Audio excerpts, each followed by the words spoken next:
I swear I missed the Saturday chill, but now I'm grown, gotta pay bills. I used to play in late stationary, now it's hard to stay still. Using all my time to climb the A-mill. Lucky Charms was my 8 a.m. meal. On cinnamon toast, honey nut smacks and Cheerios was filling my bowl. Eyes glued to the telly, it was Ed and Eddie. But can you lower your voice, cause I'm missing my show. Look, waking up to some homemade food. Yu-Gi-Oh! At 11, Beyblade at... What's up, everybody? It's your man, Random Man. It's Saturday, which means it's time for Saturday morning cartoons and cereal. We really need to get a kid to say that. I'm getting too old. How many seasons we did of this? Because this is season 6. It's season 6, everybody. I finally got this gentleman on the show. You're supposed to be on here, what, season 4? I'm supposed to get you on here in season 4? But he globetrotted so much, and he says, I can't do that. I'm in China. I'm like, what? So he couldn't do the show season 4. Season 5, couldn't do the show again because you were someplace other than China. And now I got him. He's like a Pokemon, exclusive one. So, everybody, without further ado, the man behind the brand known as Planet Brooklyn Academy, R.O.B. Come in here, R.O.B. Mr. Rob, the only Rob that is not a slob. Yes. I was working on that for like weeks. Well, Did it sound like it? You I nailed it. You nailed it. The ROB. Rob, you can take this mic, get all mic'd up. Yeah, let me get this here. Rob's happy. I am very happy. And it's rare. I'm ecstatic, actually. Oh, nice. Nice. I love when people use that word. Me and Rob go way back. If you've been watching Definitely Amazing, you know that I have been twice to Planet Brooklyn Academy year anniversaries. Yes. So I went to the first one. Yep, 2013. And then second one. Yep, 2014. Covering those things, I met this gentleman and found out how amazing he is. But we start talking about cartoons every time we run into each other, so I figured he'd be the perfect person for this show. Today's topic is the best robots in cartoon history. Yes. Rob's excited. I'm excited. So on the other side of this break, we will be standing and we're going to be eating Raisin Bran Crunch, everybody. It's back on the show. Rob says he doesn't need it with milk. Yes. He said he's tired of milk. So I said, I'm tired of milk too. It's your man, Random Man, DefinitelyAmazing.com, and we're at commercial.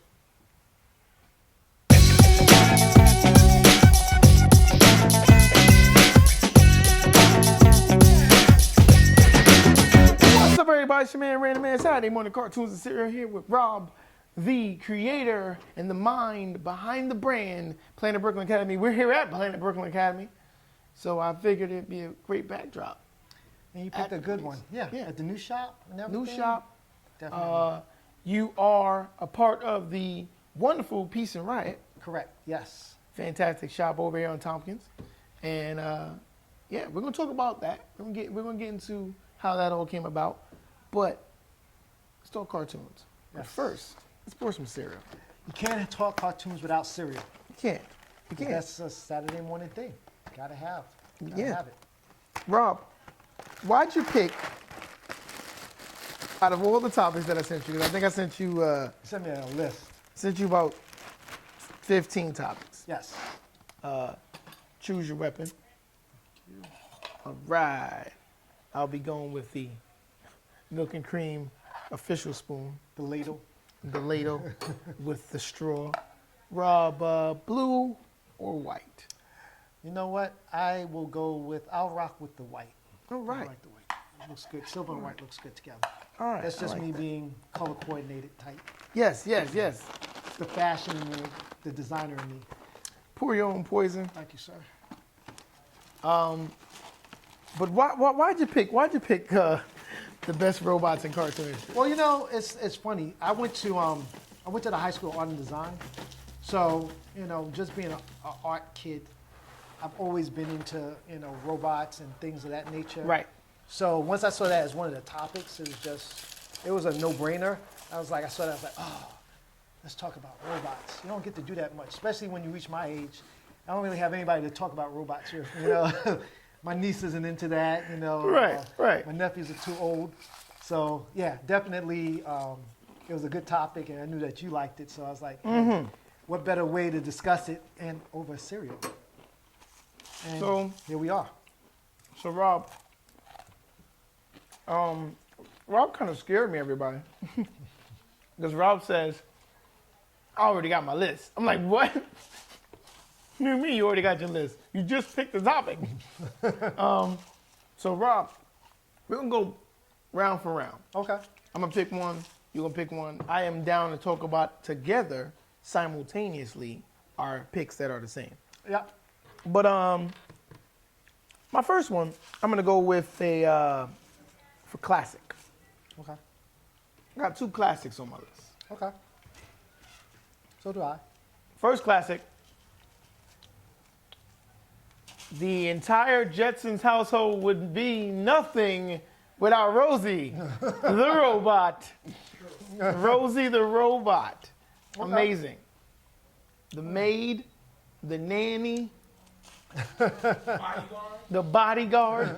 She had a smart mouth. Yes, you did. She didn't like Mr. J. It's real funny. Like, I wonder, did Harley Quinn get calling the Joker Mr. J from... That was a good the question. Jetsons? Yeah. That's actually a good question. Because that was the original Mr. J. I never thought about that. Yeah. That's actually a good question. You know? That's why I host the show. Makes sense. Yeah. Rob, your first pick. All right. Well, you had a good one. Your first pick was not something I expected. All right. So for my first pick, I have to say I'd go with Jet Jaguar. Jaguar from what? What? See? I knew he was going to hit me with something. What in the world is a Jet Jaguar? Jet Jaguar was from Godzilla, if you remember. Oh. So, and in this moment, we're going to put up the image of Jet Jaguar because there's somebody scratching their head right now like, what? Wow. Jet Jaguar was dope. So Jet Jaguar on Godzilla, like every Thanksgiving, you know, they used to do the marathon of the monsters. Yes. They would run all the Godzilla movies. You know, yep, on PIX. Used to watch it, and I used to wait for the Jet Jaguar episode that came on.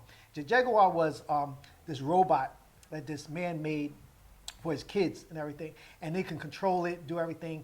And whenever Godzilla came around, I forget who he was battling, but suddenly Jet Jaguar wouldn't respond to the kids, and suddenly he grew and got bigger. And he got to the size of Godzilla, and he helped Godzilla out.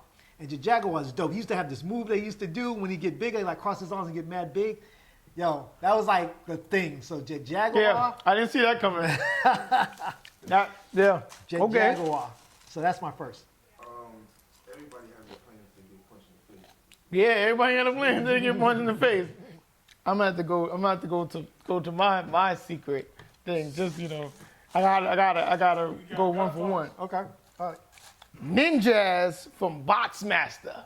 Yep, you got me there. Remember Bots Master was the first cartoon that used 3D digital and hip hop for their intro. So I don't know that one. So it would come on there and they're like, it's Zip Zoolander, ZZ for short. I'm the Bot Master. And all of them was a roll call of all the bots that was with him. And there was a ninja one. He was a black, and he had the same thing like that Snake Eyes had, but it was a full mask. And he had like the Bushido training mask. Right. But the reason why I brought Bot Master up is because, every now and then I watch my old episodes of Saturday Morning Cartoon and Serial. And the first episode of Saturday Morning Cartoon and Serial featured Bot Masters being talked about because Wordspit brought him up. But yeah. All right, so I guess I got to go back. I'm going to have to hit you with another one. Mighty Orbots. Mighty Orbots. Yeah. That That was such a dope show. Mighty and Orbots. it got, you know what was crazy for me watching it was that it was the first cartoon that had this Japanese anime style. And back then it was like Super Friends came on in the morning and everything. It had that Americanized cartoon. All the characters were kind of corny, but until they made that big robot, that's when I was like, yo, Mighty Autobots is the joint. And then suddenly, like, I think they only had a run of 20 episodes, and then they stopped it. One night they didn't. On ABC, early in the morning. And yeah, Mighty Autobots, that's my number 2. Academy. Rob, Yep. you have a third. I'm gonna let you go first with your third. Oh, yeah, let me go first with my third. Yeah. All right, let's see where on the list will I pick from this time. All right, let's go with something a little easier. Natural. I'm pretty sure you have this on your list.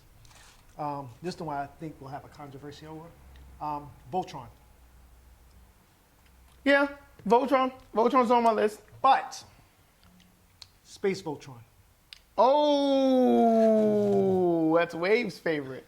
With like the 15 different robots to make it. See, my thing was, I didn't like Space Voltron at first because you were so used to regular Voltron. Yeah. So when Space Voltron came, I was like, ah.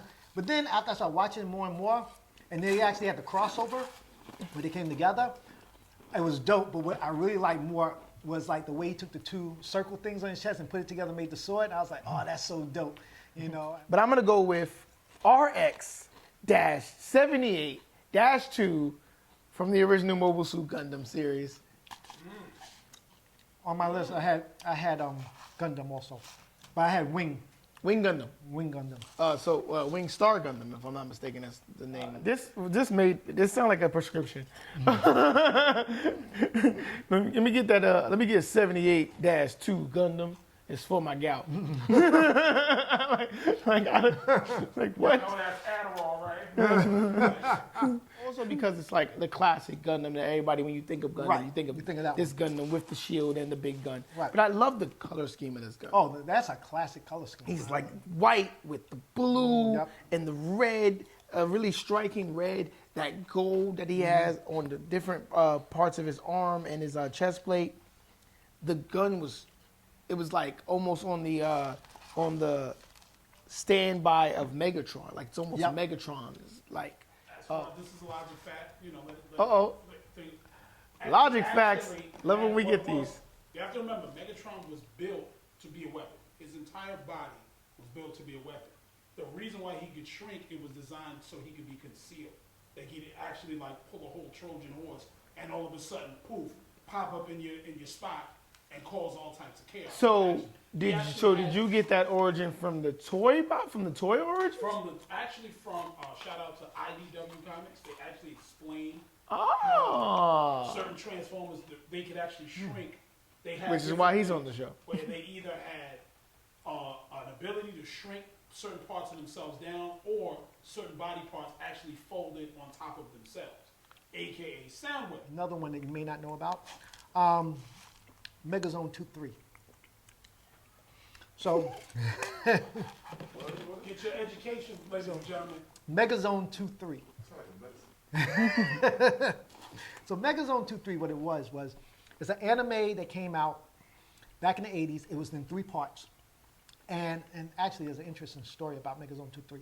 So Megazone 2-3, what it was about this motorcycle that the government made. And the government, what happened was someone stole the bike.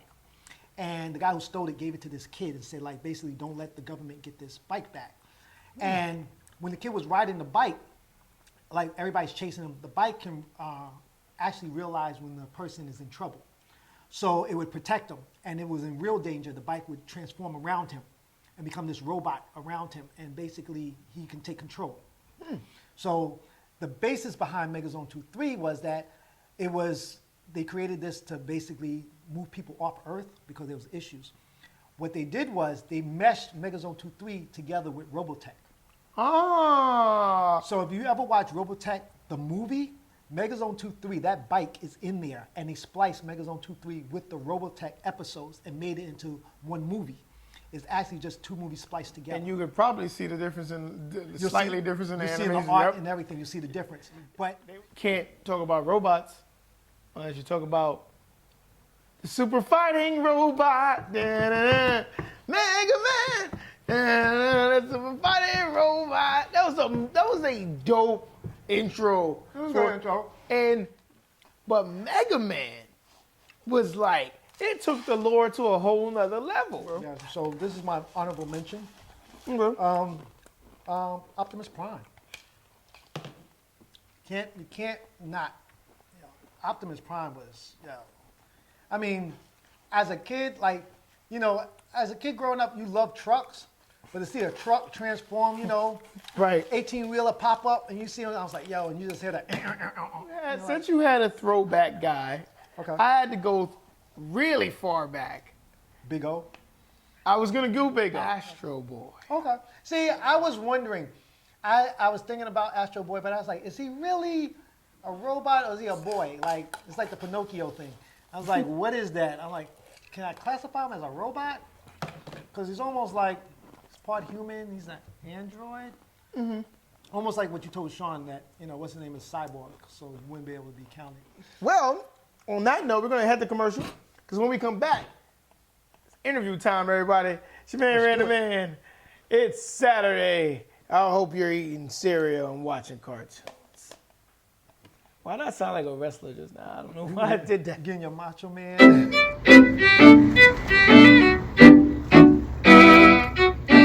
What's up, everybody? It's my favorite time of the show. The generic question! Generic question! Because who doesn't like a generic question? Let's do it. All right. This is kind of not so generic. My generic questions aren't generic. I've realized that. But how did you come up with the idea for Planet Brooklyn Academy? How did I come up with that name?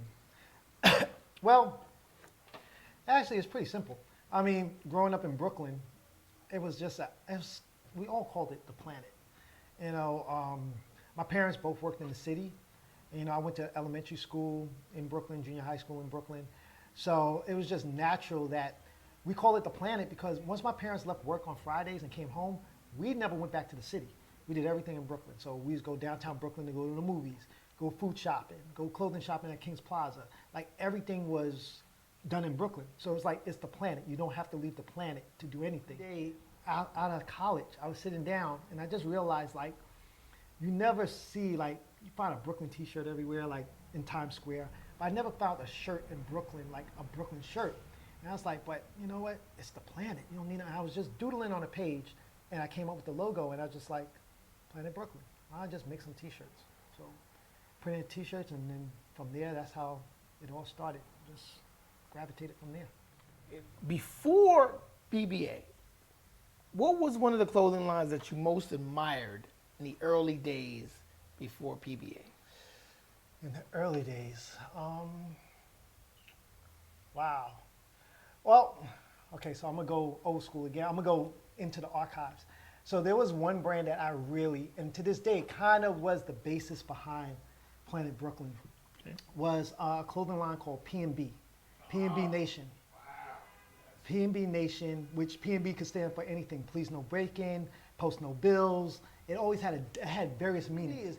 They are the architects of streetwear. Like most people will not ever know this. But when they put out P&B stuff, it was like, dude, it was the most craziest, like, Method Man was wearing it in his first video. He had a cape that when he turned around, it had the P&B logo on it. And I saw that, I was like, oh my God, I gotta get that. And it was so hard to find. It was always in the Lower East Side. That's where they used to sell it at. And I remember just going to look for it. And one day in school, someone left a baseball cap at a phone booth. It was a P&B hat. And I was like, yo, someone left this. I took it, I washed it, and then I wore that hat. Like, I was like, this is my P&B hat, because I couldn't find it. All right, we got another good one for you. All right.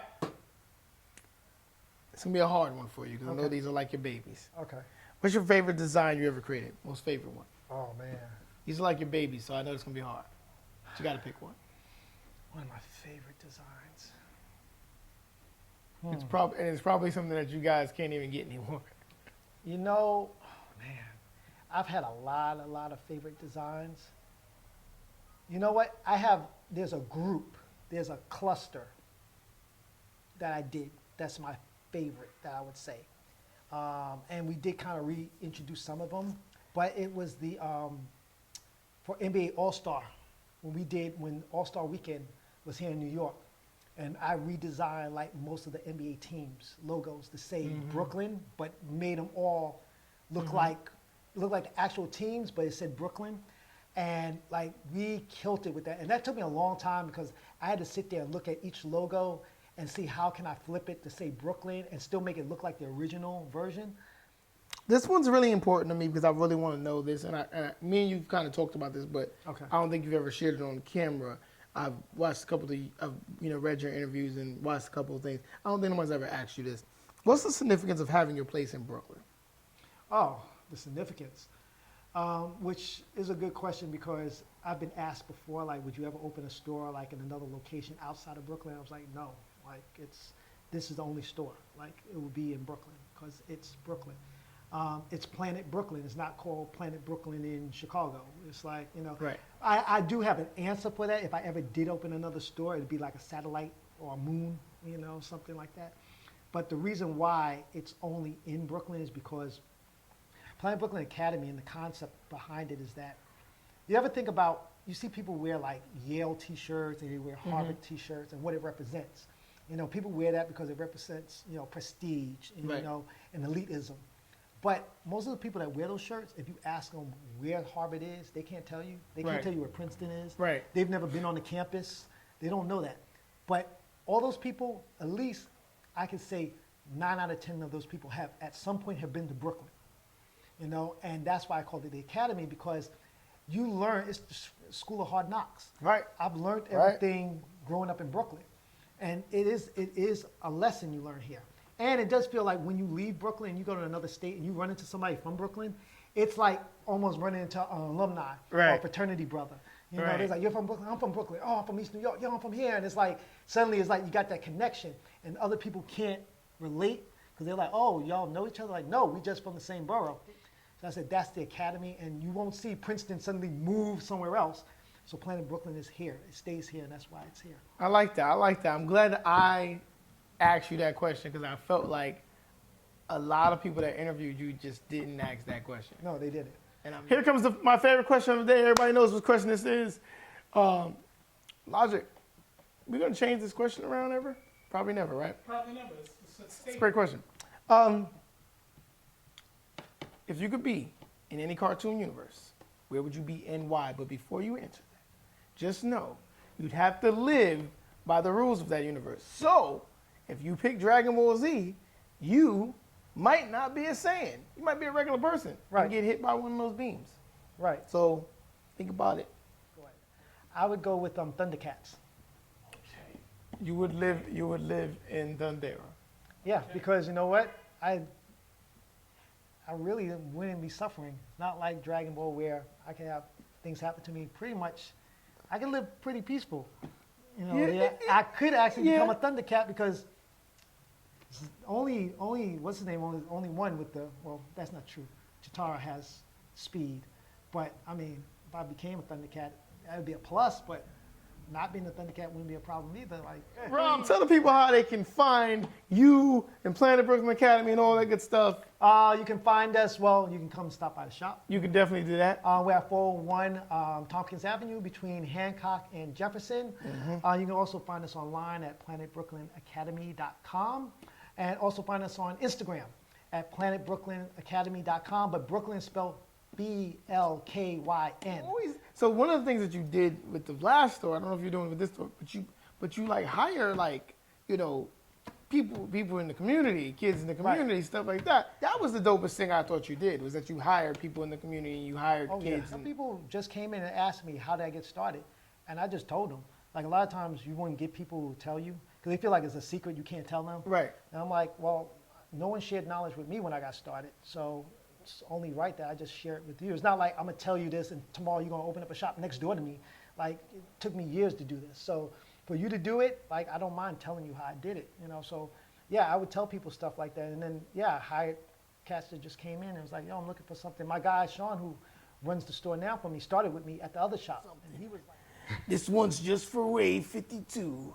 If you ain't eating cereal on Saturday and watching cartoons, then you're doing it wrong. And you're not the cream of the crop. It's your man, Ran the Man, the macho man, Ran the Man. And we are out here.